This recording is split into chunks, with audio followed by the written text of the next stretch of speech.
E20 petrol को लेकर आम आदमी पार्टी हमलावर है। पहले टाउन हॉल और अब सड़क पर उतरकर आम आदमी पार्टी ने स्पष्ट संदेश दिया कि आम आदमी पार्टी इस मुद्दे को छोड़ने नहीं जा रही। इसमें भी दो राय नहीं कि देश की एक बड़ी आबादी है जो E20 को लेकर शिकायत कर रही है और केंद्र के फैसले से खुश नहीं है। अब देखना है कि आम आदमी पार्टी इसे कितना बड़ा जन आंदोलन बना सकती है और विपक्ष के कौन कौन से दल इसमें आम आदमी पार्टी की तरह मुखर होकर सड़क पर उतरते हैं।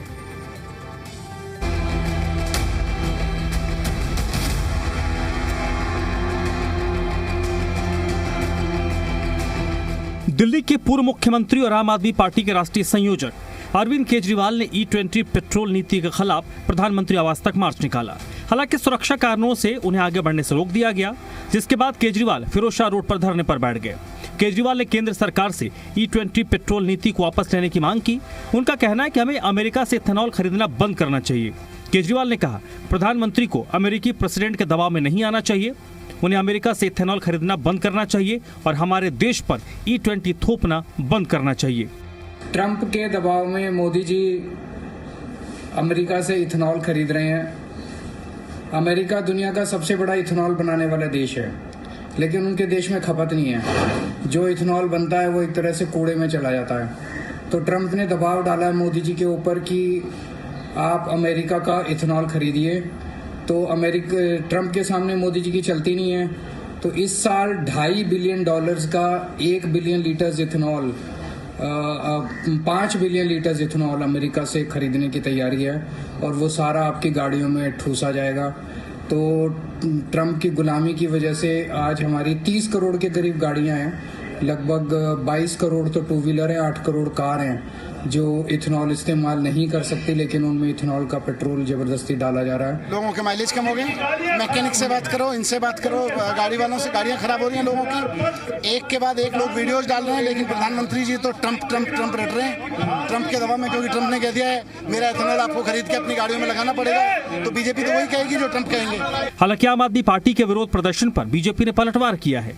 केंद्रीय मंत्री और दिल्ली बीजेपी अध्यक्ष हर्ष मल्होत्रा ने कहा कि केजरीवाल और राहुल गांधी में इस बात की होड़ लगी है कि कौन बड़ा एनार्किस्ट है। केजरीवाल और राहुल में इस बात की होड़ लगी है कि एनार्किस्ट नंबर 1 कौन है। पहले राहुल जी ने प्रधानमंत्री के घर के बाहर धरना देने का प्रयास किया, कानून संगत नहीं है, कानून के विरुद्ध है। अब केजरीवाल तो हमेशा से ही कानून के विरुद्ध बातें कहते आए हैं, करते आए हैं, तो एनार्किस्ट नंबर 1 बनने की होड़ लगी है। दिल्ली सरकार के मंत्री पंकज सिंह ने अरविंद केजरीवाल पर हमला बोलते हुए कहा, केजरीवाल पंजाब में काम न होने पर दिल्ली आते हैं और दिल्ली में पहचान का संकट महसूस होने पर पंजाब लौट जाते हैं। वह बीजेपी विधायक अभय वर्मा का कहना है कि विपक्ष E20 पेट्रोल के नाम पर सियासत कर रहा है। विपक्ष के पास कोई काम नहीं बचा है। अरविंद जी को जब पंजाब में कुछ काम नहीं होता तो दिल्ली आ जाते हैं, और जब दिल्ली में लगता है कि यहाँ के लोग उन्हें पहचान नहीं रहे, उनकी बात नहीं सुन रहे, तो पंजाब भाग जाते हैं। तो अरविंद केजरीवाल जी को दिल्ली की जनता हो चाहे भारत की जनता हो, उनको सीरियस लेती नहीं है। इसलिए कोई ना कोई बहाना ढूंढ के वो एक धरना प्रदर्शन करने की कोशिश करते हैं। अरविंद जी, आपको 11 साल दिल्ली ने दिया, आपने दिल्ली के साथ क्या किया, ये दिल्ली की जनता आपसे खुद पूछ रही है। अरविंद केजरीवाल जी पे मैं सिर्फ इतना ही कहना चाहता हूँ कि बहुत हो गया। E20 पेट्रोल से गाड़ियाँ खराब होती है, ऐसा उन्होंने आरोप लगाया है। अरे कहाँ है वो खराब गाड़ी? मैं तो पिछले कई दिनों से ये कह रहा हूँ कि है हिम्मत तो वो गाड़ियाँ प्रस्तुत करो ना, वो दिखाओ ना कि ये 20 गाड़ियाँ हैं जिसमें E20 पेट्रोल उपयोग हुआ और ये खराब हो गई। तो नहीं, नील बट्टा सन्नाटा। इससे पहले आम आदमी पार्टी के विरोध प्रदर्शन को देखते हुए आम आदमी पार्टी दफ्तर के बाहर बड़ी संख्या में पुलिसकर्मियों की तैनाती की गई। E20 पेट्रोल को लेकर आम आदमी पार्टी लगातार जोर शोर से इस मुद्दे को उठा रही है। अरविंद केजरीवाल ने ऐलान किया है कि आज जो है प्रधानमंत्री आवास जाएंगे। इस वक्त हम आम आदमी पार्टी मुख्यालय पर मौजूद है, दरअसल क्योंकि अरविंद केजरीवाल लगातार ये जिक्र कर रहे हैं कि E20 जो पेट्रोल है उससे न केवल माइलेज कम हो रहा बल्कि लोगों की जो गाड़ियाँ हैं उसमें भी दिक्कत हो रही है। उसी को जोर शोर से उठाया जा रहा है। अब ऐसे में आम आदमी पार्टी पर जो सुरक्षा है वो बढ़ा दी गई। E20 के दुष्प्रभाव की बात करें तो माइलेज में कमी आना सबसे बड़ी शिकायत है। माइलेज में 2% से 6% तक की कमी की बात कही जा रही है। हालांकि कई चालक इससे ज्यादा की कमी होने का दावा कर रहे। गाड़ियों के पार्ट्स खराब होना, वाहनों के रबर हॉज, पाइप, ओ रिंग, सील और गैस्केट खराब हो रहे। नमी सोखना, गाड़ी लंबे समय तक खड़ी रहे तो टैंक में पानी जमा होना, जिससे जंग लगने और स्टार्टिंग में दिक्कत आने की समस्या हो रही है। पिकअप और परफॉर्मेंस में बदलाव, इंजन में झटके या सुस्ती महसूस होना। आम आदमी पार्टी का दावा है कि देश भर में E20 के विरोध में 2,30,000 से ज्यादा लोगों ने याचिकाएं जुटाई गई हैं। केजरीवाल ने कहा वो ये चिट्ठियां प्रधानमंत्री को सौंपना चाहते थे, लेकिन पुलिस ने आगे जाने नहीं दिया। धरने के दौरान केजरीवाल ने E20 नीति का विरोध करते हुए इसे वापस लेने की मांग की और कहा कि इस मुद्दे पर बड़ा जन आंदोलन चलाया जाएगा। अब सवाल है कि क्या इस मुद्दे पर पेपर लीक जैसा बड़ा आंदोलन खड़ा हो पाएगा और क्या समूचा विपक्ष इस मामले पर एकजुट हो पाएगा? कारण अब इस मामले में विपक्ष की आवाज में एकजुटता नजर नहीं आ रही। ब्यूरो रिपोर्ट, जी मीडिया। चलिए आगे बढ़े, उससे पहले जो हमारे प्रश्न हैं उन प्रश्नों पर नजर डाल लेते हैं, जिसमें सबसे पहला और महत्वपूर्ण सवाल है E20 की जो समस्या है, क्या ये वाजिब समस्या है, ये राजनीतिक समस्या है? एक सवाल है जो कुछ लोगों के जहन में आ रहा होगा। ये पहला प्रश्न है। दूसरा सवाल, विपक्ष E20 नीति को लेकर एकजुट क्यों नहीं? दूसरा प्रश्न। तीसरा प्रश्न क्या है, क्या E20 पेट्रोल की जो नीति है ये वापस लिया जाएगा? चौथा सवाल, क्या आम आदमी पार्टी इस नीति के खिलाफ जन आंदोलन खड़ा कर पाएगी, जैसा कि अरविंद केजरीवाल ने कहा?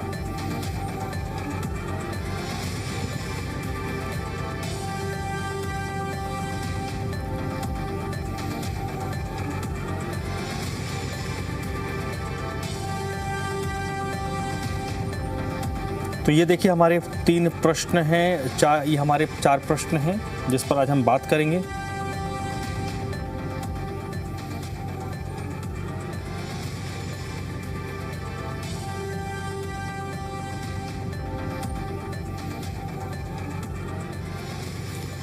तो ये देखिए E20 को लेकर आम आदमी पार्टी अब बिल्कुल मुखर हो गई है, पूरी तरीके से फ्रंट फुट पर खेल रही है। पहले अरविंद केजरीवाल ने टाउन हॉल किया, जिसमें लोगों को इकट्ठा किया, जुटाया, कंप्लेंट। उनका ये तर्क है कि 230 लोगों की कंप्लेंट है उनके पास, जिसको लेकर वो प्रधानमंत्री से मिलना चाहते थे और आज वो आम आदमी पार्टी के नेताओं के साथ सड़क पर उतरे। हालांकि ये जो मार्च था ये एक पॉलिटिकल मूव भी था। ये सबको पता है कि इतनी बड़ी संख्या में मॉब को प्राइम मिनिस्टर के आवास तक नहीं जाने दिया जाएगा। दिल्ली पुलिस ने उसकी तैयारी भी की थी, लेकिन इससे उनके जो प्रश्न हैं वो प्रश्न खत्म नहीं हो जाते, उसकी गंभीरता खत्म नहीं हो जाती है।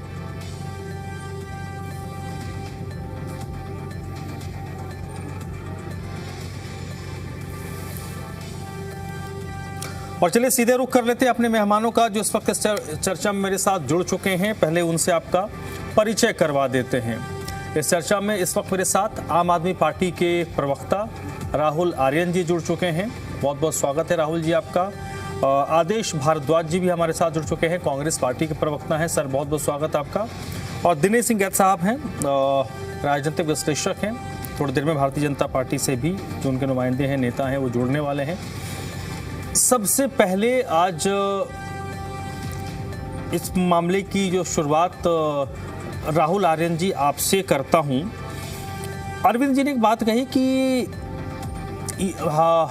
E20 के मामले पर हम एक बड़ा जन आंदोलन करेंगे। मेरा अपना एक स्पष्ट, मेरा व्यक्तिगत मत है ये कि E20 का जो मुद्दा है वो पेपर लीक से अगर बड़ा नहीं है तो छोटा भी नहीं है, और जो प्रभावित होने वालों की संख्या है, जो डायरेक्ट प्रभावित हो रहे हैं, पेपर लीक में आप स्टूडेंट्स को ले सकते हैं, 20-25 लाख 50 लाख ले सकते हैं, लेकिन यहाँ पर कई गुना ज़्यादा लोग हैं जो वहाँ पेट्रोल गाड़ी चलाते हैं, बाइक चलाते हैं, वो सीधे सीधे इसके जद में आ रहे हैं, इससे प्रभावित हो रहे हैं। तो ये छोटा मुद्दा भी नहीं है। क्या आम आदमी पार्टी इसको एक बहुत बड़े जन आंदोलन में तब्दील कर पाएगी, अपनी बातें देश भर में प्रेषित कर पाएगी? धनराज जी नमस्कार, आपके तमाम दर्शकों को नमस्कार। देखिए E20 का विषय सच में बहुत गंभीर विषय है, क्योंकि इसका सीधा असर आपकी गाड़ियों पे, आपकी रोजी रोटी पे, आपकी आजीविका पे और खास करके सेफ्टी और सिक्योरिटी पे भी है। आप फैमिली के साथ कहीं जा रहे हैं, किसी के साथ कहीं जा रहे हैं, तो एक गंभीर और विचारणीय विषय है। ये और चिंता का विषय इसलिए भी बन जाता है कि जिस तरीके से इसको चोर दरवाजे के साथ लाया गया, जिस तरीके से इसके पीछे कोई लॉजिक, कोई एक्सपेरिमेंट, कोई डेटा, इन चीजों का आधार नहीं लिया गया और चोर दरवाजे से लाया गया। इस देश में के अंदर आपने देखा होगा कि तमाम 90,000 के करीब पेट्रोल पंप है। उन 90,000 पेट्रोल पंप पे हर जगह प्रधानमंत्री की बड़ी बड़ी फोटो लगी रहती है। मैं कहना चाहता हूं कि अगर E20 इतना ही शानदार फैसला है गवर्नमेंट का, तो आप वहीं पे लगवा दीजिए कि E20 लाने के लिए प्रधानमंत्री मोदी जी का धन्यवाद, एक बड़ा बड़ा सा बोर्ड वहां पे लगवा दीजिए। लेकिन नहीं, आपने इसको चोर दरवाजे से इम्प्लीमेंट किया। इस E20 से किसका भला हो रहा है? हम लोग बहुत जानने की कोशिश की कि भाई क्यों लाया जा रहा है, क्योंकि ना तो इसके पीछे ये तो एंटी साइंस है, एंटी लॉजिक है, एंटी इंजीनियरिंग है और एंटी डेमोक्रेसी है, क्योंकि इसके अंदर विकल्प का प्रोविजन भी आपने नहीं रखा। तो जब लॉजिक का सहारा नहीं है, जब इंजीनियरिंग का सहारा नहीं है और कोई मानने को तैयार नहीं है, तो फिर इसके पीछे का लॉजिक क्या है? जब काफी सोच विचार किया गया, फिर इसके पीछे अमेरिकी ट्रेड डील का एंगल सामने आता है कि भाई आपने उनको प्रॉमिस किया कि हम 500 बिलियन आपके यहाँ से खरीदेंगे, उसका इंपोर्ट करेंगे। तो क्या खरीदेंगे आपके वहां से? तो वह कि एग्रीकल्चर प्रोडक्ट खरीदेंगे, उसी का एक्सटेंडेड वर्जन है कि हम इथेनॉल खरीदेंगे। अब इस विषय को लेकर वो चाहते हैं कि पहले तय था कि हम 2029 तक भारत में E20 लेकर आएंगे, आनंद फानन में 2025-26 में इसको लागू कर दिया गया। यहाँ से सरकार की मंशा पे सवाल उठने शुरू हो जाते हैं। आप E20 लागू कर रहे हैं, इसका मतलब है कि अब पेट्रोल की जो मात्रा है वो 1 लीटर में 80% रह गई है। 2014-15 तक 1-1.5% एथेनॉल ब्लेंडिंग थी, जिसको आप 20% पर सीधे लेके चले गए। दुनिया के इतिहास में ऐसा कहीं नहीं हुआ। ब्राजील को 50 साल की यात्रा तय करनी पड़ी इसी चीज को लाने के लिए। आज भी अमेरिका के अंदर हो या यूरोप के अंदर हो, जर्मनी के अंदर हो, कहीं भी 20% नहीं है। जापान 3% पे है, यूरोपीय यूनियन के अंदर नहीं है। और वो सब देश, जर्मनी जैसे देश जो है, विकल्प देते हैं कि अगर आपके पास पेट्रोल पंप पे E20 का एक सेक्शन है, E10 ही है, वहां पे E10 का सेक्शन है, प्योर पेट्रोल का ऑप्शन है। तो अब अगर आप विकल्प नहीं दे रहे हैं तो पहला सवाल तो उठता है कि आपको विकल्प क्यों नहीं दे रहे हैं? विकल्प देने के पीछे आपका लॉजिक क्या है? वो गाड़ियां जो 2023 के पहले बनी है, जिनकी संख्या 30 करोड़ के लगभग है, उन गाड़ियों को आप विकल्प क्यों नहीं दे रहे हैं? तो इसका सीधा सा जवाब है कि अगर विकल्प देंगे तो अमेरिका से जो खरीदेंगे वो कैसे बेचेंगे? दूसरा सवाल ये उठता है कि अगर आप विकल्प नहीं दे रहे हैं तो फिर आपने जब 20% मिला भी दिया तो उसका दाम क्यों कम क्यों नहीं कर रहे हैं? जवाब ये मिलता है कि जब आप दाम कम कर देंगे तो फिर कंपनियों की जो प्रॉफिट है, कंपनियों का जो मुनाफा है, इस मुनाफे को सरकार की ज्यादा परवाह है, उपभोक्ता की तो परवाह ही नहीं। एक्साइज ड्यूटी कम कर दिया जाता है लेकिन उपभोक्ता को वो चीज ट्रांसफर नहीं की जाती है। तीसरा बड़ा सवाल ये उठता है कि आपने जो पेट्रोल अभी बेच रहे हैं, आप जब जैसे ही युद्ध का या संकट का या किस का हवाला देकर दाम बढ़ा देते हैं, कंपनियों को मुनाफा पास ऑन कर देते हैं, फिर ये पब्लिक को, कंज्यूमर को मुनाफा क्यों नहीं पास करते? 80 रुपए पेट्रोल आइडियली होना चाहिए इस देश में, जो आइडियली 80 रुपए पेट्रोल नहीं उठता है। तो 3 बड़ी बातों को लेकर कि आप पहले तो विकल्प दीजिए, दूसरी बात यह है कि जिस पेट्रोल का दाम कम कीजिए, और अगर इथेनॉल वाला पेट्रोल है तो उसका दाम भी उसी तरीके से लॉजिकली कम कीजिए। इन 3 बातों को लेकर अरविंद केजरीवाल जी लगातार सक्रिय हैं। उन्होंने टाउन हॉल किया, लगभग 7 लाख लोग देश से ऑनलाइन जुड़े। उसके पहले उन्होंने पिटीशन भी लोगों से मंगाया था, तो लगभग 2,33,000 के करीब पिटीशन उनको मिले, जिसको लेकर आज वो प्रधानमंत्री आवास गए। लेकिन IGT जैसा होना था, किसी को नहीं सुनना था, किसी ने नहीं सुना, लेकिन वो पिटीशन देके आ गए हैं। अब उसके आगे इसे एक जन आंदोलन बनाया जाएगा, क्योंकि सरकार को सिर्फ जन आंदोलन की भाषा समझ में आती है। सरकार को लॉजिक, साइंस, डेमोक्रेसी वगैरह से कोई फर्क नहीं पड़ता है, लेकिन सवाल रोजी रोटी, रोजगार और गाड़ियों के फ्यूचर का है, परिवार के फ्यूचर का है। इसलिए एक बड़े जन आंदोलन की जरूरत फिर से महसूस की जाए। ठीक है, चलिए मैं लौटता हूं। देखिए मृगेंद्र जी हमारे साथ जुड़ चुके हैं, भारतीय जनता पार्टी के नेता हैं, आपके पास आता हूं।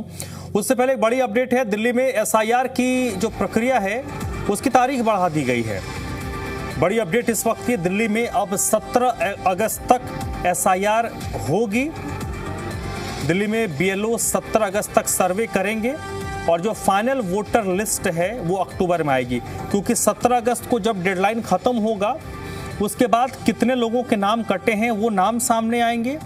उसके बाद फिर एक टाइम दिया जाएगा 15 दिन, 20 दिन, महीने भर का आपत्तियों के लिए।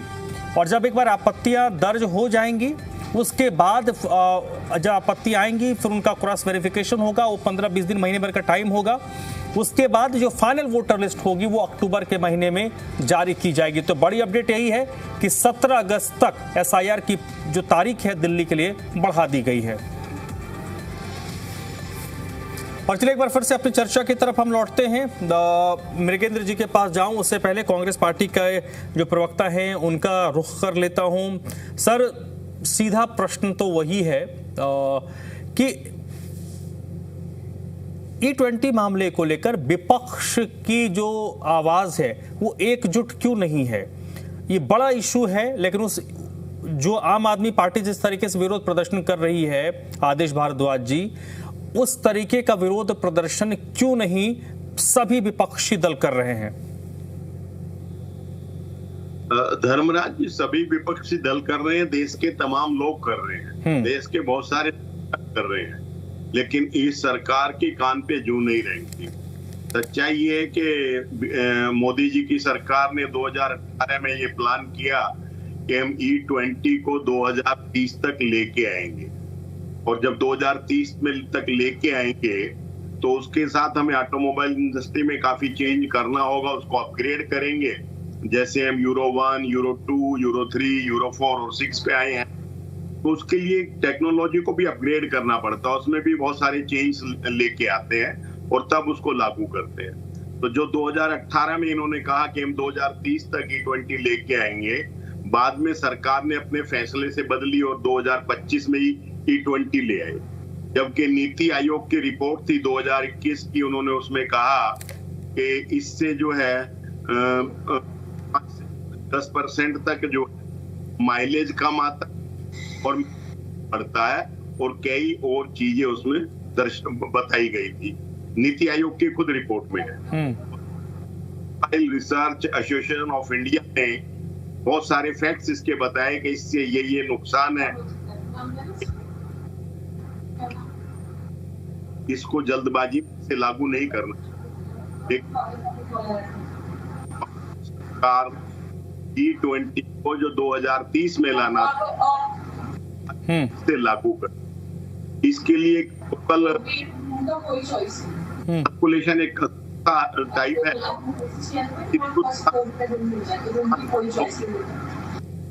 44,000 लोगों से बात की, उनमें से लगभग 72% से ज्यादा लोगों ने ये बताया, और 50 लोगों की गाड़ियां, 57% लोगों की गाड़ियां पहले से ज्यादा खराब हो रही हैं। और ऑटोमोबाइल रिसर्च एसोसिएशन ने बताया कि इसमें पार्ट्स में बहुत सारी तब्दीली करनी पड़ेगी। अगर 2023 से पहले की गाड़ियों की बात करें तो उनके हेड गैस्केट, फ्यूल्स, रबर के पार्ट्स, रिंग्स, ऐसी बहुत सारी चीजें हैं जो कहीं ना कहीं चेंज करनी पड़ेंगी, तब वो E20 के अनुकूल होंगी। तो सरकार ने इन तमाम पैरामीटर को अनदेखा किया, तमाम उन जो एक्सपर्ट्स हैं, ऑटोमोबाइल्स इंजीनियर्स हैं, उनकी बातों को नेगलेक्ट किया। जो नीति आयोग ने खुद की रिपोर्ट में 2021 में कहा कि इससे ये दिक्कतें हैं, उन दिक्कतों को दूर ना करके E20 को लागू, जिसके लिए विपक्षी नहीं देश के तमाम लोग विरोध कर रहे हैं। इसके गाड़ियां रोज लोगों की खराब हो रही है, कोई मेंटेनेंस नहीं। इंश्योरेंस कंपनी भी एक टाइम पे आके कहती है हम इंश्योरेंस में उसको कवर नहीं करेंगे। जो ऑटोमोबाइल्स, कार्स वगैरह हैं, उनकी जो मैनुअल होती है जिसको हम पढ़ते हैं और अपने आप को अपडेट करते हैं, उसमें भी E20 नहीं लिखा होता, कहीं E5 और किसी लिखा हुआ है, लेकिन सरकार कहता नहीं E20 लो। तो अगर सच में अगर कहें तो नकली को असली बना के बेचने का प्रयास किया जा रहा है, और लोगों की गाड़ी कमाई को पहले ही लोग ज्यादा परेशान है और ज्यादा दिक्कत में डाला जा रहा है। तो ये सरकार किसी चीज को सुनती नहीं है। आज इन्होंने प्रदर्शन दिया है, अच्छा, लेकिन सरकार को जो है ये लोगों के ठीक है, मैं ठीक है सर, मैं आता हूँ आपके पास। मृगेंद्र जी, ठीक है सर। मृगेंद्र जी, आम आदमी पार्टी के से ये कह रही है कि हम जन आंदोलन के तौर पर इसको खड़ा करेंगे। अगर ये होता है, वैसे भी भारतीय जनता पार्टी का पिछला 2-3 महीना ठीक नहीं चल रहा है। ग्रह नक्षत्र जो सही थे वो बीजेपी के खराब हो रखे हैं पिछले 2-4 महीने से। तो ये एक ऐसा फिर इशू नजर आ रहा है जिसमें सरकार को अगर सारे विपक्षी पार्टियां लामबंद हो जाती हैं तो फिर इसमें भी दिक्कत हो सकती है, क्योंकि एक बहुत बड़ा तबका है, पता नहीं बीजेपी के जो टॉप लेवल के लोग हैं वो इस चीज को समझ रहे हैं कि या नहीं समझ रहे, कि अभी जैसे पेपर लीक को लेकर पिछले 2-4 सालों से बच्चों में गुस्सा था, जो इस बार नजर आया, जो अचानक से फूट पड़ा। तो E20 पेट्रोल को लेकर जो वाहन चलाने वाले लोग हैं, फैमिलीज के लोग हैं, उनके अंदर एक गुस्सा तो है, भले गाड़ी किसी की नहीं खराब हो रही, एवरेज तो सबका कम हुआ है, तो गुस्सा है, बस उसके प्रकटीकरण का वक्त नहीं आया। वो 1 सप्ताह बाद भी आ सकता है, 1 महीने बाद भी आ सकता। हादी जी कुछ कह रहे हैं, मृगेंद्र जी आपके साथ हूं, जल्दी से बोलिए सर। आगे गाड़ियां खराब नहीं हो रही, अपनी पे लग गए, इंजेक्टर खराब हुए, अभी चेंज कराए हैं। हाँ, मैंने कहा ना सर, वो उनकी संख्या कम है, हो सकता है जिनकी गाड़ियां खराब हो रही हों, संख्या कम हो सकती है, लेकिन 50 लोगों की कंप्लेंट पहले से ज्यादा आ रही है। ठीक है सर, मैं आपकी बात का खंडन नहीं कर रहा हूं, बिल्कुल नहीं कर रहा, आपकी बात के साथ हूं, लेकिन आज की तारीख में मैं जिस व्यक्ति से, मैं खुद गाड़ी चलाता हूं, मैं इस चीज को देख रहा हूं कि भाई वो दिक्कत आ रही है एवरेज की, और ये 3-5% वाला नहीं है, ये 25-30% वाला है मामला। और मैंने जितने लोगों से टू व्हीलर से बात की, पेट्रोल चलाने वालों की, गाड़ी चलाने वालों से बात की, सब की यही शिकायत है कि एवरेज कम हुआ है और वो 20 से 30% तक हुआ है। चौधरी साहब। धर्मराज जी, आप समस्या के केवल एक पहलू पे फोकस कर रहे हैं, ठीक है, जो इतना बड़ा है भी नहीं, जिसको बढ़ाया चढ़ाया गया, कि आम आदमी पार्टी का काम ही है। यहाँ पर केजरीवाल जी सीधा सबसे बड़ा झूठ तो ये बोल रहे हैं कि भाई हम यूएस से जो है इथेनॉल इंपोर्ट करते हैं ब्लेंडिंग के लिए, जो हम नहीं करते हैं, ठीक है। उसका कारण है हमारी जो पॉलिसी है ऑन बायोफ्यूल्स, उसमें मेंशन है कि भाई जो ब्लेंडिंग के लिए इथेनॉल यूज होगा उसकी डोमेस्टिक प्रोडक्शन ही की जाएगी, ताकि हम फार्मर्स को सपोर्ट करें। दूसरा, उसका टारगेट क्या है? उसका टारगेट कि भाई इंडिया जो है एनर्जी एफिशिएंट हो जाए, एनर्जी में इंडिपेंडेंस आ जाए। 1973 में वर्ल्ड में ऑयल क्राइसिस ऐसे ही आया था जैसे अब आया है। तब उस समय जो सरकार थी उसने आंखें बंद कर ली अपनी, उसको जो स्टेप लेना चाहिए था वो स्टेप अब लेट लिया जा रहा है। ब्राजील ने उसको ध्यान में रखते हुए ऑयल एम्बार्गो जब हुआ था, योम किपुर का जो बैटल युद्ध हुआ था, उसमें अरब कंट्रियों ने जो ऑयल सप्लाई बंद कर दी। तो ब्राजील ने सोचा कि भाई मैं तो पूरी तरह से दूसरों पे डिपेंडेंट हूँ और कल को ये बार बार होगा, अब पड़ोसी से हमने पानी लेना है और पड़ोसी से झगड़ा हो जाए, वो पानी ना दे तो घर में खाना तो बनेगा ही ना फिर। तो हम बारिश का पानी इकट्ठा करें, हम कुआं खोदें या कुछ और करें, वो हमें समझदारी इसमें दिखानी पड़ेगी। कल को भी इस पे डिपेंडेंस हमें खत्म करनी है। तो सबसे बड़ा मुद्दा क्या है कि वैश्विक स्थितियां खराब हो सकती हैं, क्योंकि वहां पर आप देखते हैं मिडिल ईस्ट जो है वो बैटल ग्राउंड बना हुआ है, जो वर्ल्ड के 2 गुट है पावर के, उनके बीच में वहां पर उठापटक होती रहती है। तो सरकार को चाहिए था कि जैसे ब्राजील ने उस समय कदम उठाया, भारत की सरकार ब्राजील से मजबूत थी उस समय भी, तो उसको कदम उठाना चाहिए था। थोड़ी दिक्कत आती है जब आप कोई पॉलिसी का, ये पॉलिसी में आपने चेंज नहीं किया, थोड़ा बहुत आपने पॉलिसी ओवरहॉल करने की बात कर रहे हो आप। तो जब पॉलिसी ओवरहॉल होता है तो इफ एंड बट्स थोड़े बहुत होते हैं। दूसरी बात, ब्राजील ने वो एक्सपेरिमेंट किया, तब बहुत दिक्कतें आई उनको, और एक समय ऐसा आया कि उन्होंने 80s के अंदर 100% इथेनॉल की गाड़ियां चला दी।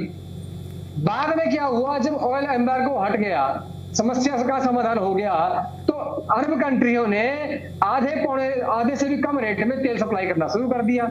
अब उससे क्या हुआ, मार्केट में जो है ऑयल भरपूर आने लग गया, तो वहां पर फिर से इथेनॉल के ऊपर समस्या आने लगी। तब बाद में इन्होंने एक मॉडल लिया कि हम ब्लेंडिंग करेंगे, ब्लेंडिंग पे ही हम चलेंगे, और आज 32% वो कर रहा है। तो ऐसा नहीं है, जिस भी देश ने इसको नहीं मृगेंद्र जी, एक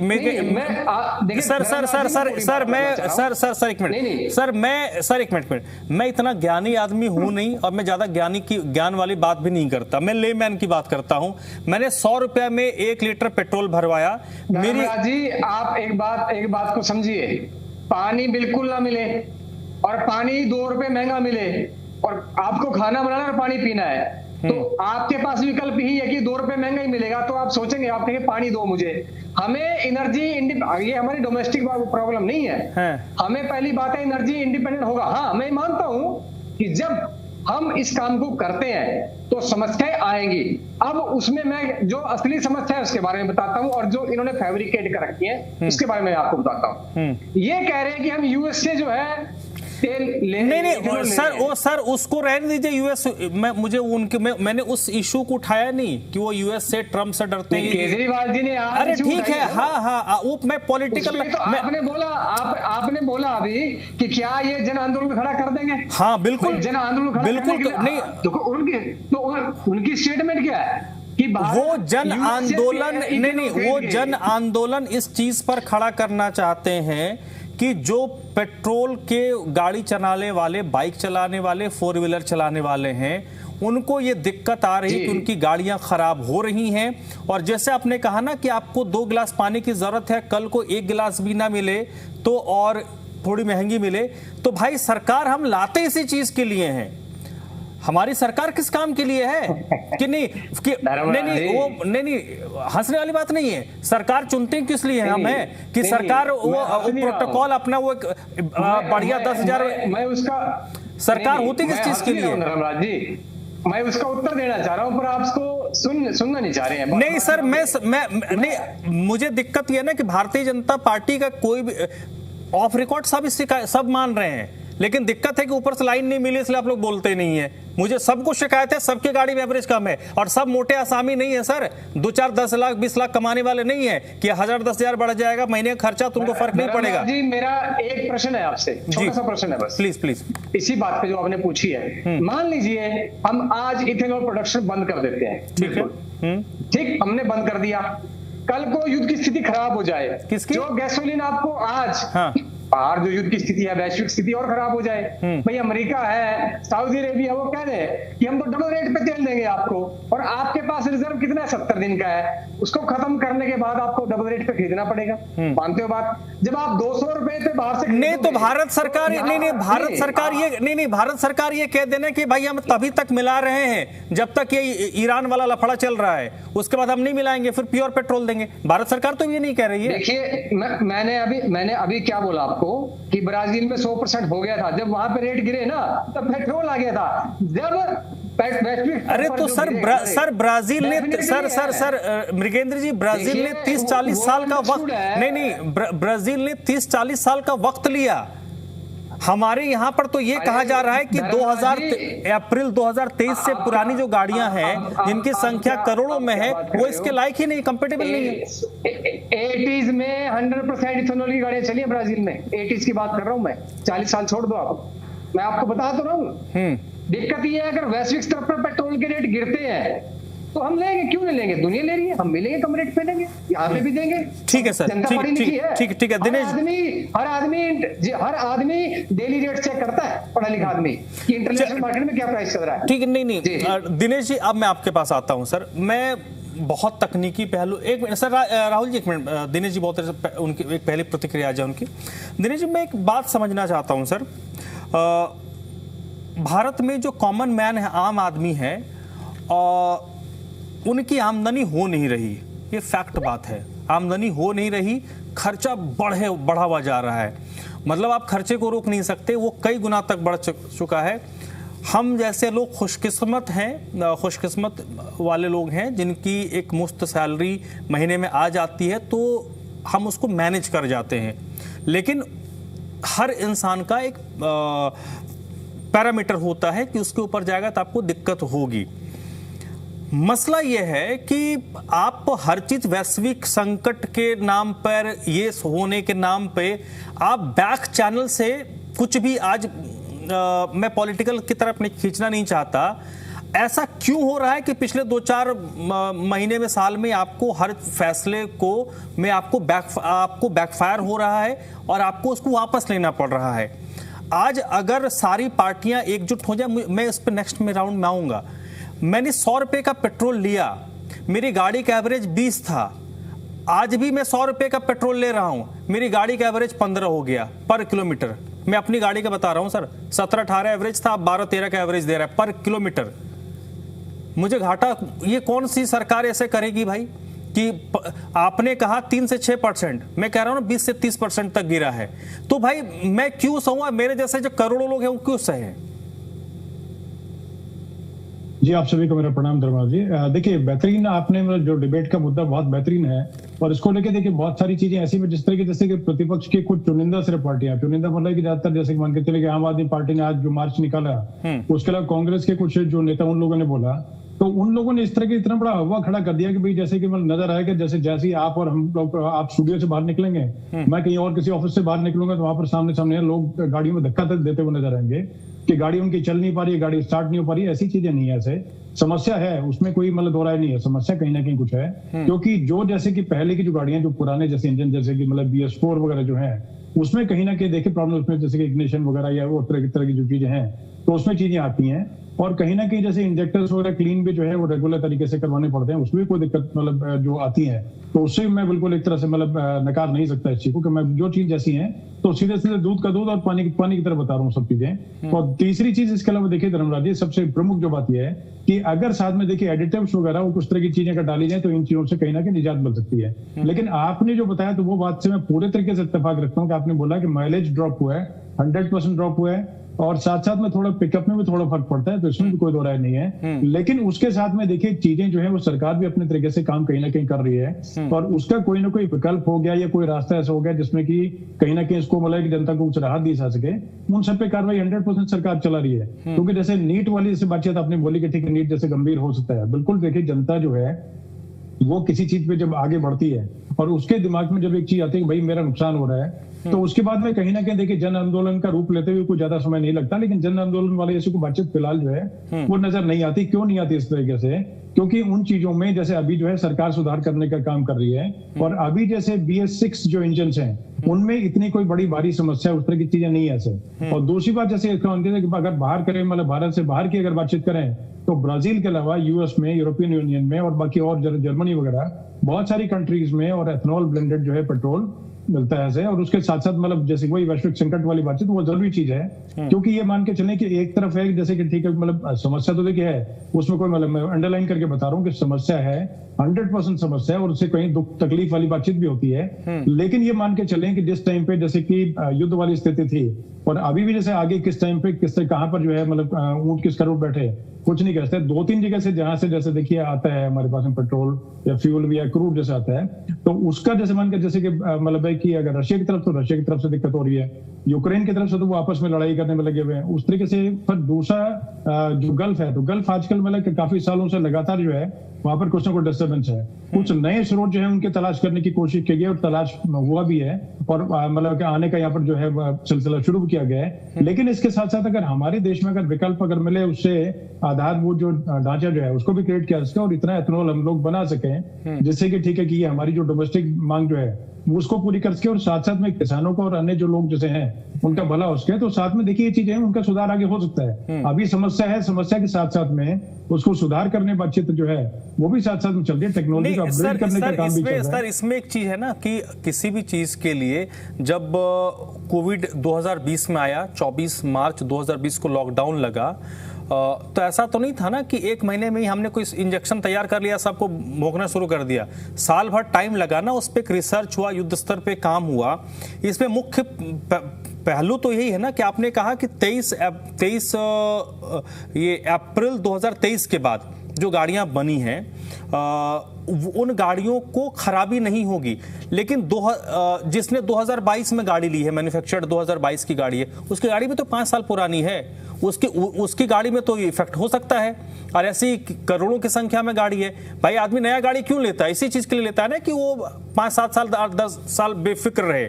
आपने 2023 का डेडलाइन रखा कर किसी ने 22 में गाड़ी खरीदा है, वो तो झूल रहा होगा। दूसरी चीज कि जो नई गाड़ियां हैं उनमें ठीक है अभी खराबी नहीं आ रही, लेकिन एवरेज ड्रॉप तो हुआ है ना सर 20 से 30%। उस पे आप उस पे कह रहे हो कि 3 से 6%। नहीं भाई साहब, 3 से वो 20 से 30% हुआ है। पहले आप 1000 में एक सप्ताह चलते थे, अब 1000 में आप 3 दिन चल रहे हो। जी बिल्कुल, आप जो कह रहे हैं देखिए मैं आपकी बात ही मानूंगा, क्योंकि जैसे उस तरीके से आपने अगर उस चीज को अगर भुगता है तो आप जो बताएंगे बात तो मैं उसको मतलब काटने के मेरे पास कोई मतलब नहीं बनता उस चीज को। लेकिन सरकार इस चीज को लेके भी कहीं ना कहीं कुछ जो है वो ढूंढने का काम कर रही है। और उसके साथ साथ देखिए वैकल्पिक तरीके से हमें एक तरह से व्यवस्था खड़ी करनी आवश्यक थी।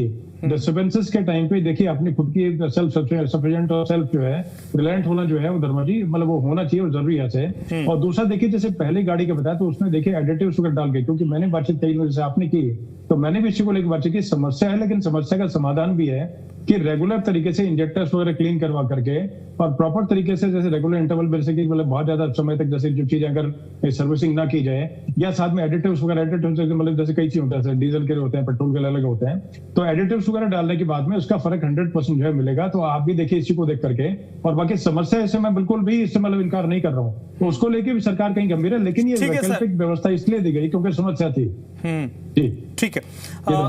अब इसमें एक पॉइंट है, राहुल जी आप कुछ कहना चाह रहे थे, बोलिए फिर मैं आता हूँ। क्यों मैं ये कहना चाह रहा था कि जो मृगेंद्र जी कह रहे थे उसका वो फैक्चुअली करेक्ट नहीं है।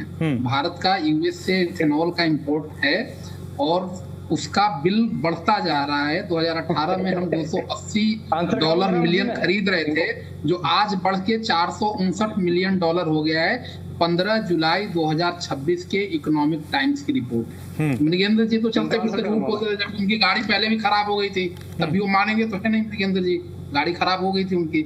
हम तो यही कह रहे हैं कि भाई साहब इथेनॉल आप मिला रहे हैं, जो गाड़ियां उसके लिए तैयार नहीं है 2023 के पहले के, उसको विकल्प दीजिए। क्यों थोप रहे हैं उसको? विकल्प दीजिए उसको। जो गाड़ियां तैयार है आप उसका विकल्प देंगे, जिसको जो मर्जी होगी वो गाड़ियों को ले लेगा, तेल ले लेगा। लेकिन आप नहीं दे रहे हैं तो क्यों नहीं दे रहे हैं? इसके पीछे का क्या दबाव है? बड़ी सिटी में तो विकल्प ऑलरेडी तैयार है। क्या बड़ी सिटी में तो ऑलरेडी विकल्प मिलता है। बड़ी सिटी में पेट्रोल 100 पेट्रोल मिलता है। तैयार हूँ, आप लेना है। 167 रुपए पेट्रोल दे रहे हैं, आमदनी घटा दी, खर्चे बढ़ाते चले जा रहे हैं। एक मिनट, नहीं सर मैं एक बात है, देखिए इसमें एक तथ्य मृगेंद्र जी ये भी है ना कि हम हर चीज को लेकर पश्चिम की तरफ देखते हैं। क्या अमेरिका E20 पेट्रोल देता है? अमेरिका कि आपको मैं बोलना चाह रहा था, आपने मुझे रोक दिया ना, मैं तो आंसर देना चाह रहा था। हाँ। आप देखिए अमेरिका E20 नहीं देता, वो इथेनॉल देता है, वो इंडस्ट्री को सप्लाई करता है। जब से आप ब्लेंडिंग भी नहीं करते थे। हाँ। जो भाई साहब बात कर रहे हैं ना, हमारे यहाँ डोमेस्टिक प्रोडक्शन जो है इथेनॉल की वो 1200 करोड़ लीटर है, और जो ब्लेंडिंग में हम यूज कर रहे हैं 2000 करोड़ लीटर है, और जो हम ब्लेंडिंग में यूज कर रहे हैं वो 1200 करोड़ हमारा होता है। हमारे पास सरप्लस 60 करोड़ बचा हुआ है। अब मैंने आपको क्या बोला था, नेशनल पॉलिसी ऑफ बायोफ्यूल क्या कहती है कि जो ब्लेंडिंग के लिए आप इथेनॉल लोगे वो केवल और केवल डोमेस्टिक प्रोडक्शन से आप लेना, क्योंकि हमने अगर हम बाहर से इथेनॉल लेने लगे ना तो एनर्जी इंडिपेंडेंस कहां से? जो इथेनॉल की भाई साहब बात कर रहे हैं 4.8 मिलियन जो बैरल है 2020 में हुआ था इंपोर्ट, मैं आपको डेटा दे रहा हूँ। 2021 में 3.55 जो है मिलियन बैरल जो है इंपोर्ट हुआ था, और 2026 में वो 2.1 मिलियन बैरल इंपोर्ट हुआ है। वो इंडस्ट्री लेती है, उसका कारण है। वो कारण क्या है? वो जो इथेनॉल होता है वो सस्ता मिलता है, वो मेज से बनता है जो कि जेनेटिकली मॉडिफाइड है, उसकी बहुत समस्याएं होती हैं, और उसका जो रेट है यूएस का वो 44 से 65 रुपए के नहीं। सर देखिए, हाँ जैसे जो दो तीन बातें नहीं मरी, एक मिनट, 2-3 बातें जैसे अरविंद केजरीवाल ने कही, वो नेता है, उन्होंने कहा थी, बट एक कॉमन मैन का भी सवाल है। मैं महानगर में ही रहता हूं, मैं जिस पेट्रोल पंप में तेल भरवाता हूं, क्योंकि इस मामले में मैं भी एक पार्टी हूं, मैं भी एक पीड़ित हूं, तो मैं ये कह रहा हूं कि पार्टी है। हाँ, मैं गाड़ी चलाता हूं, तो मैं गाड़ी चलाता हूं, तेल खरीदता हूं, मैं भी एक पार्टी हूं। तो मैं जिस पेट्रोल में मेरे आसपास 4-5 पेट्रोल पंप है, वहां पर ये ऑप्शन नहीं मिलता कि आप, और कहीं पे ये मेंशन भी नहीं होता कि E20 है E10। धर्मराज जी पहले भाई साहब ने जो मेरे पे आरोप लगाया बीजेपी पे कि हम इंपोर्ट करते हैं यूएस से, मैं उसका उत्तर देने वाला था, और आपका भी मैं उत्तर दे रहा हूँ कि भाई जो वो सस्ता है और बेकार क्वालिटी का जो इथेनॉल है वो इंडस्ट्री यूज करती है, वो कभी से करती है, वो ब्लेंडिंग में बिल्कुल भी यूज नहीं होता। भारत के कोई ऐसा समझौता अगर केजरीवाल जी के पास है तो जनता को दिखाए कि ये समझौता हमारा हुआ है लिखित तौर पर। आप ही कह दो ना भाई साहब कि नहीं हुआ है, आप ही कह दो कि नहीं हुआ है। क्यों नहीं कहते भाई? आप कहे तो ना, प्रधानमंत्री कहते हैं, पेट्रोलियम मंत्री कहते हैं, कॉमर्स मंत्री कहते हैं, आपका क्या भरोसा है कल आपकी गाड़ी खराब थी आज भी ठीक हो जाएगी? कि ब्लेंडिंग के नहीं, आपका क्या भरोसा है? मैं कह रहा हूँ पेट्रोलियम मंत्री कहते हैं, कॉमर्स मंत्री कहते हैं, प्रधानमंत्री कहते हैं। ऐसे तो फिर आपका भी भरोसा नहीं है, फिर आपको क्या काम है यहाँ पे बैठने का? सीधी सी बात होगी। मैं कह तो रहा हूँ ना, प्रधानमंत्री कहते हैं, पेट्रोलियम मंत्री कहें, कॉमर्स मंत्री कहें, ऐसा नहीं है ना। मैं आपको टीवी चैनल पे नहीं, ऐसा नहीं है। नहीं मृगेंद्र जी एक मिनट। इस पूरे मामले पर मैं आदेश जी, मुझे सर 2 मिनट दीजिएगा, मैं दिनेश जी के पास जाता हूं, फिर मैं आपके पास आता हूं। दिनेश जी, एक सबसे बड़ी चीज तो यही है ना कि इतनी पिछले कई दिनों से इस मामले पर जो चर्चा हो रही है, बात हो रही है, एक बड़ा गुस्सा लोगों में ये है कि जो सब्जेक्ट आते हैं, जो बड़े इश्यूज आते हैं, जो करोड़ों लोगों को प्रभावित करते हैं, उसमें जो कंसर्न लोग होते हैं उनको बोलना चाहिए, वो बोलते नहीं। आप इसमें पेट्रोलियम मंत्रालय को बोलना चाहिए, बोलते कौन है? नितिन गडकरी जो हाईवे बनाते हैं। बोलना पेट्रोलियम हरदीप पुरी को चाहिए, वो नहीं, वो कम बोलते हैं, ये ज्यादा बोलते हैं। लोगों को इस बात का गुस्सा है। प्रधानमंत्री भी इस को अभी तक एड्रेस उन्होंने नहीं किया है। क्या प्रधानमंत्री या भारत सरकार के टॉप लोगों को ये लगता है कि ये इशू नहीं है, नॉन इशू है, लोग नहीं समझते, लोगों को कोई दिक्कत नहीं है? लोग आपसे भी, क्योंकि इस मामले में प्रधानमंत्री एक बार बात अगर कह दें तो लोग, आज भी मैं मानता हूं कि प्रधानमंत्री अगर बोलेंगे लोग उनकी बातों पर भरोसा करेंगे। समस्या तो बताइए, ये समस्या है क्या? पॉइंट ऑफ व्यू है वो प्रधानमंत्री, क्योंकि जब चुनाव में जाते हैं तो लोग ये कहते हैं ना कि भाई चेहरा कोई नहीं है, एक ही चेहरा है, नरेंद्र मोदी। देखिए धनवर जी, आपने जो पूछा था उसका मैं बिल्कुल पूरी तरीके से जवाब देने का उसमें थोड़ा प्रयास करूंगा कि देखिए, प्रधानमंत्री के बारे में जैसे आपने बोला, तो मेरे विचार भी जो है बिल्कुल इस बारे में स्पष्ट है कि प्रधानमंत्री ने हमेशा बड़ा लचीला रुख जो अपना के रखा है, किसी चीज में कोई हट धर्मिता दिखाने का काम कभी नहीं किया। जो जनता से जुड़े मुद्दे थे, चाहे वो किसान आंदोलन की जैसे बातचीत करें, पुरानी जैसे कोविड के समय चला उसकी बातचीत करें, या नीट वाले को लेकर बातचीत करें, किसी भी चीज में जो जैसे मांगे थी तो यथावत वैसे की वैसे जो है, मतलब 100% तरीके से पूरी सब चीज मान ली गई। कानून वापस लेना पड़ा तो कानून को वापस ले लिया। तो इसी तरीके की चीज देखा जाए कि जनता से जुड़ी कोई चीज अगर है, और अगर वाकई में उसमें अगर कोई चीजें अगर होती हैं जिससे कि जनता के हित प्रभावित होते हैं, उनको नुकसान पहुंचता है, तो 100% जो है उसकी चर्चा पार्लियामेंट में करना चाहिए। और जो प्रतिपक्ष के नेता उनको जो बाहर इतना शोर मचा रहे हैं, उनको मुझे लगता है कि पार्लियामेंट में जिस तरीके से अब रोज हम लोग हो अल्लाह देखते हैं, तो देखिए होलिगनिज्म और इस तरह की जो चीजें हैं, जो वहां पर जो इस तरीके से जो चिल्लम चिल्ली चलती है, उसको बंद करके पार्लियामेंट जो दोनों सदन जो चलते हैं, जिसपे करोड़ों रुपए रोज का 10-20 करोड़ रुपया खर्च होता है, आने जाने के खर्चा जो है वो भी चीजें होती हैं, तो उसको लेकर के कृपा करके अगर वो वहां पर अगर बहस करें तो वो देखिए ऑन रिकॉर्ड भी चीजें जाएंगी, उनका समाधान जो वो भी निकलेगा, और कहीं ना कहीं एक रास्ते पे प्रोडक्टिव डायरेक्शन में चीजें कहीं बढ़ेंगी। अब जैसे हम लोग यहाँ पर जैसे सब बातचीत कर रहे हैं, एक दूसरे का सभी हम लोग सम्मान करते हैं, सभी जैसे कि विद्वान हैं, और आप भी जैसे अपने तरीके से सभी जैसे पूरा कंडक्ट कर रहे हैं, स्पीकर के नाते कंडक्ट कर रहे हैं चीजें कि इस सभा के आप स्पीकर हैं, तो उसी तरीके देखिए कि सभी की जैसे बातें सुनी जा रही है, मेरी बातें सुनी जा रही है, दूसरे जैसे इससे पहले बोल रहे थे विद्वान वक्ता, उनकी बातें सुनी जा रही है, तो उसमें से चीजें वही चीजें निकलेंगी। क्योंकि हम लोग यहाँ पर इसलिए इकट्ठे हुए हैं, इसलिए हम लोग डिबेट कर रहे हैं धर्मराज जी, जिससे कि जनता में कहीं ना कहीं ज्ञान वर्धन करने का, या जिनके उस पास में जो नॉलेज है उसमें थोड़ा इजाफा करने का काम कर सके, और किसी बेहतरी के तहत प्रोडक्टिव कोई चीज है उसको एडिटिव मतलब जैसे एडिशन जो है उसमें कर सके, तो वही चीजें। तो मुझे लगता है कि उचित जगह पे अगर उचित प्लेटफॉर्म पे बात अगर रखी जाए तो वो बेहतरी के लिए होगा। तो E20 का मुद्दा भी अगर प्रतिपक्ष के नेताओं को, जिसको भी लगता है समस्या है, थोड़ी है, ज्यादा है, कितनी क्या कुछ है, पार्लियामेंट में इसी को उठाएं, प्रधानमंत्री के सामने सवाल करें, गृह मंत्री के सामने करें, जो भी जैसे कि वहां पर हरदीप पुरी जी आते हैं उनके सामने सवाल करें, गडकरी उनसे पूछे, जिससे पूछना उससे पूछे क्या दिक्कत है। या आप जैसे कि मतलब एक तरह से पूरी तरीके से मेल लिख करके किसी भी तरीके से चिट्ठी पत्री जो है उसका रास्ता तो हमेशा खुला हुआ है। तो मुझे लगता है कि सिर्फ शोर शराब मचाने वाला काम, जिस तरीके मैंने पहले वक्त में बताया धर्मराज जी, कि जिस तरीके से प्रतिपक्ष जो है मतलब है कि आरोप लगाने का, हाँ मतलब माइलेज ड्रॉप और ये वो सब चीजें हैं, लेकिन जिस तरीके बताया जा रहा है तो उस हिसाब से ये होना चाहिए कि सारी रोड से ब्लॉक होनी चाहिए, सब जगह रोड मतलब अपनी अपनी गाड़ियों को लोग जो है, चाहे 2 व्हीलर्स हो चाहे 4 व्हीलर्स हो, गाड़ियां वाड़ियां जो भी हैं, उन सबको धक्का दिखाते हुए लगाते हुए नजर आने चाहिए। तो उस तरह की चीजें नहीं तो नजर नहीं आ रही है। समस्या है, समस्या का समाधान भी कुछ ना कुछ निकलेगा। सरकार जो है वो जनता के लिए और जनता से ही सरकार है, वो चीजें मुझे लगता है कि समाधान के लिए उचित जगह बात करनी चाहिए। ठीक है, ठीक है। अब दिक्कत है उचित जगह पर बात नहीं हो रही, इसलिए पब्लिक डिस्कोर्स में बात हो रही है। अगर उचित जगह पर बात हो गई होती तो शायद आज ये बात हो नहीं रही होती, और ये मसला पिछले 2-3 महीने से खूब चला हुआ है। अब आदेश जी एक बात बताइए, कांग्रेस पार्टी इस मामले को लेकर, मैंने पिछले जो डिबेट था शायद राहुल जी थे, उसमें राहुल जी रहे होंगे पता, उसमें मैंने एक बात कही थी कि जो संसदीय समिति होती है बड़ी पावरफुल होती है। संसदीय समिति जो ये पेट्रोलियम मामलों का जो संसदीय समिति है उसके जो अध्यक्ष हैं वो कांग्रेस पार्टी के हैं, सांसद हैं। तो सर संसद में इस मामले को लेकर अभी तक कांग्रेस के पक्ष से कोई सुगबुगाहट नहीं आई है कि हम इस मामले को लेकर रेज करें, ये इतना बड़ा इश्यू है, इतने बड़े लोग इससे सफर कर रहे हैं। बातचीत बाइट तो ठीक है, लेकिन बाइट देना और एक जैसे पेपर लीक मामले को लेकर एक आंदोलन खड़ा करना, उस तरीके का कांग्रेस पार्टी इस मामले में क्यों नहीं कर रही है?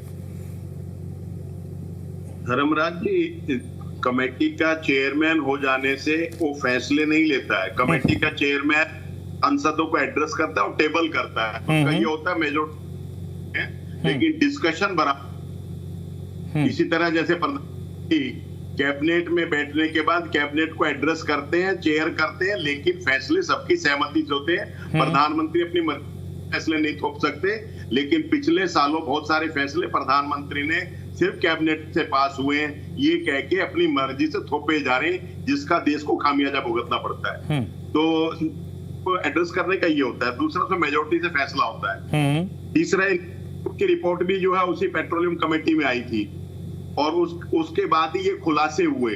तो हम आपको बताना कि जो ये चीजें हैं, तमाम चीजें सरकार उसमें सर्वे कराती है और उसकी रिपोर्ट उनको जाती है, उसके बाद कोई फैसला लिया जाता है। अब देश के अंदर ना तो कोई महंगाई पे सर्वे ठीक से होता है, ना कोई किसानों की मृत्यु हो रही है उस पर कोई सर्वे हो रहा है, ना किस तरह से किसानों की आय बढ़ रही है घट रही है कोई सर्वे आते हैं। ये सर्वे सरकार ने बंद करा दिए। ये तो पढ़ाई पढ़ना भी बच्चे बंद कर देंगे जो अगर इस तरह के सर्वे सरकार को जरूरत ही नहीं है। मैं बड़े दुख के साथ चाह रहा हूं कि अभी हाउस सर्वे हो रहे थे, मेरे यहाँ पे कई लोगों ने कहा कि जो व्यक्ति सर्वे करने के लिए आया था वो ये जानना चाह रहा, उसमें 35 क्वेश्चन थे और एक क्वेश्चन कि क्या आप टैप से पानी पीते हैं या बोतल बंद पानी पीते हैं। तो उस क्वेश्चन ये सवाल ये लिखा जा रहा था कि टैप से पानी पीते हैं। तो जब सर्वे ही सरकार इस दृष्टिकोण से कराएगी, मैं आपके चैनल पे कह रहा हूं बड़े दुख के साथ कि वो करने वाले को ये था कि आप ये नहीं लिखोगे कि बोतल बंद पानी पी रहे हो।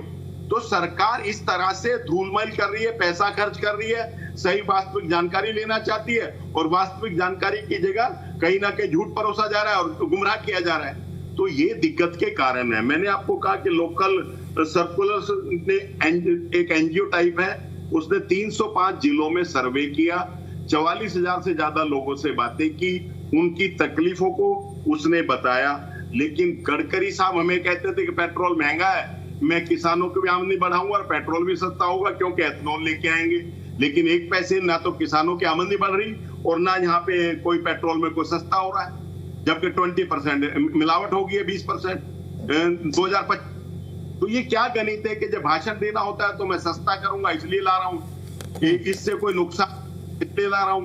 2026 की पार्लियामेंट के अंदर गडकरी जी ने स्वीकार किया है कि खुद ही कि इससे माइलेज भी कम हो रहा है, 2 से 6%। उन्हीं का आंकड़ा जो आपने अपने शुरुआती संबोधन में कहा, उन्होंने पार्लियामेंट में कहा, जो कि सच्चाई में 20 से 25% का फर्क पड़ रहा है। लेकिन उन्होंने कहा 2% माइलेज कम हो रहा है और गाड़ियों की मेंटेनेंस भी बढ़ रही है, कुछ पार्ट्स खराब होते हैं। ये सब उन्होंने तो पार्लियामेंट में कुछ, भाषण में कुछ, लोगों के जीवन में कुछ, तो इससे सरकारें नहीं चलती। सरकारों को पूरी तरह से क्लियर होना चाहिए। 17% हम प्रोड्यूस करते थे, 83% इंपोर्ट करते थे।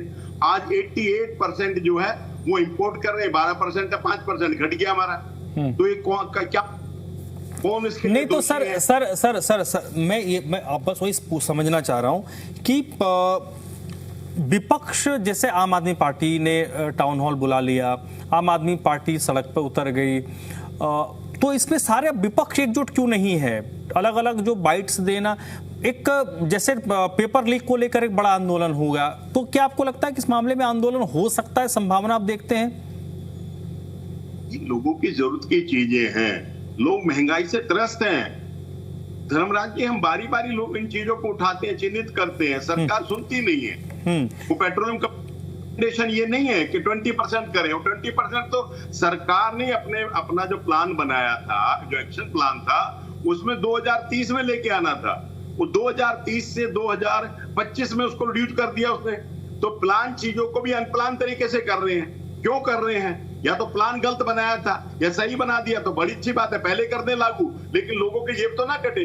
मेरी गाड़ी 2022 मॉडल है, 4 साल भी नहीं हुए पूरी तरह से, उसमें मैंने आपको बताया कि 1,29,000 रुपए का बिल आया है। मेरा स्वयं का जो इंजेक्टर खराब हो गया, तो बताइए किसको जाके कहूं? वारंटी में उन्होंने कहा कि वारंटी में नहीं होगा ये। सरकार कह रही मेरे कार के मैनुअल में नहीं लिखा हुआ कि ये E20 के लिए है। और आप घर के आसपास में पेट्रोल पंप है, मेरे घर के पास में भी 4 पेट्रोल पंप है आसपास में, किसी के ऊपर नहीं है कि भाई ये प्योर है तो प्योर ले लो और ये मिलावट का है तो E20 वाला ले लो। कहीं कुछ नहीं लिखा हुआ, लेकिन गुमराह करने के लिए बहुत सारी बातें हैं। तो ये सरकार, चलिए ठीक है सर, प्रधानमंत्री आता सर जल्दी से मृगेंद्र जी, आप जल्दी से 30-40 सेकंड है सर, आप जवाब दे दीजिए जो सर ने कहा। हाँ, इन्हीं की बातों का उत्तर दे दीजिए। मैं जवाब ये देना चाहता हूँ, आपने बोला कि ये लोग मुद्दा पार्लियामेंट में क्यों नहीं उठाते, बाहर क्यों उठाते हैं ना, क्योंकि पार्लियामेंट में आप झूठ नहीं बोल सकते, वहां पे आपको सच बोलना पड़ेगा। जो केजरीवाल जी बाहर झूठ बोल रहे हैं कि यूएस हम लेते हैं तेल ब्लेंडिंग के लिए, पार्लियामेंट में वो झूठ डिलीट कर दिया जाता है। पहली बात तो ये। दूसरी बात, इनके पास कोई अल्टरनेटिव पॉलिसी नहीं है ना। जब आप गवर्नमेंट की पॉलिसी को नेगेट करते हो तो जनता को आपको अल्टरनेटिव देना पड़ेगा, ये हमारा अल्टरनेटिव प्लान है, आप ऐसे करिए। इनके पास कोई ब्लूप्रिंट है ही नहीं, केवल जनता को झूठ बोल के गुमराह करने से लिए बाहर करते हैं, क्योंकि बाहरी जो मर्जी बोलते, कोई अकाउंटेबिलिटी तो है नहीं। पार्लियामेंट में झूठ नहीं बोल सकते ना, वहां पे सारा कुछ है, 1 मिनट में काके सामने आ जाएगा कि झूठ बोल रहे हैं, इसलिए वहां पे बात नहीं करते ये। इनके पास ना तो सच्चाई है, ना इनके पास कोई अल्टरनेटिव जो है। और 1973 में मैंने आपको भी बताया है, 1980 में जो है प्रो अल्कोहल जो प्रोग्राम लॉन्च किया था ब्राजील में, 1988 तक 90% गाड़ियां 100%। चलिए ठीक है, तो कुछ कहना चाह रहे हैं आदेश जी? 10-20 सेकंड आदेश जी, 10-20 सेकंड। कहना चाह रहा हूं कि हम विकल्प के रूप में भले ही दबाव में थे, लेकिन हमने सीएनजी को इंट्रोड्यूस किया और 18 रुपए लीटर से बेचना शुरू किया था। जो मैं कह रहा हूँ इथेनॉल पे दो ना विकल्प, बड़ा रोल था, लेकिन इन्होंने सीएनजी के रेट बढ़ाते बढ़ाते भी 90 रुपए कर दिए। तो अब लोग चलिए ठीक है। राहुल जी कुछ कह रहे हैं? राहुल जी जवाब नहीं है। मैं कह रहा हूँ कि मृगेंद्र जी को टाउन हॉल वाला प्रोग्राम दोबारा सुनना चाहिए। उसमें बहुत अच्छे से केजरीवाल ने जी बताया कि हर पेट्रोल पंप पे अगर इलेक्ट्रिक चार्जिंग पॉइंट लगा दिए होते तो आज आधी समस्या खत्म हो गई होगी। लेकिन मृगेंद्र जी जब तक पत्रकार थे तब तक सुनते थे, अब भाजपा के नेता हो गए तो कम सुनते हैं। संसद की बात रही तो संजय सिंह ने अभी संसद में क्वेश्चन रेज किया था और उसका रिप्लाई 3 घंटे पहले आया था।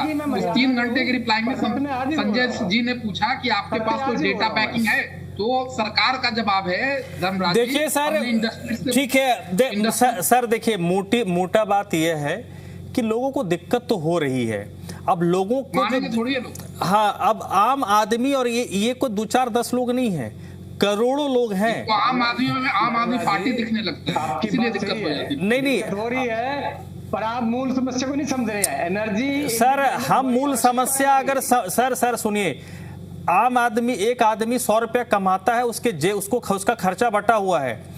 अब हर समस्या सरकार, तो फिर समस्या को कम करने के लिए, समस्या को एड्रेस करने के लिए जो बड़ा जहां पर हम कर नहीं सकते, सर सुनिए, सर मैं सुनिए ना, उसके लिए हम सरकार चुनते हैं। अगर आप उस समस्या को एड्रेस नहीं कर सकते तो फिर आपको भी सोचना पड़ेगा, पब्लिक भी सोचेगी। तो समस्या तो है भाई साहब। अब मुझे ये देखना है कि समस्या को लेकर विपक्ष क्या कोई बड़ा मूवमेंट खड़ा कर पाती है, या फिर जनता की तरफ से इसका रिपरकशन क्या होगा, जनता कैसे इसका जवाब देगी, वो उस पर मेरी निगाह है।